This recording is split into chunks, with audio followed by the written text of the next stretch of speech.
So sometimes what may happen is that you may move your media somewhere else, or you may rename out your media when your project is not open inside of CapCut, and then that particular media may be linked out to the project. And in that case, you see this error right here, which says media lost over here, just like this. And it says media not found. That is because whatever media it was linked to is not there anymore. So usually it's suggested that you keep all of the videos or all of the media that you work with inside of a single project in a single folder so that you don't miss it.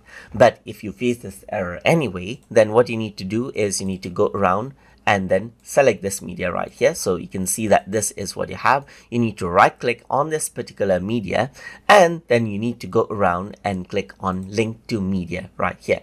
So once you do that, you get this Explorer window right here. Then you need to choose that particular media that you lost or you moved right here manually. So I'm just going to go around over here onto the videos folder, and over here you'll be able to see that particular video clip. The walking video clip is here. So you can see it says walking forward, and I renamed it to walking and opened up the project.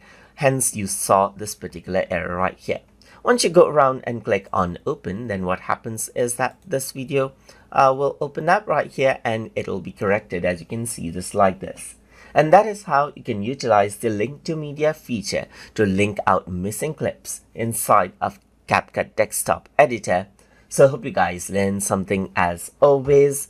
And as always, please like, comment, share, and subscribe.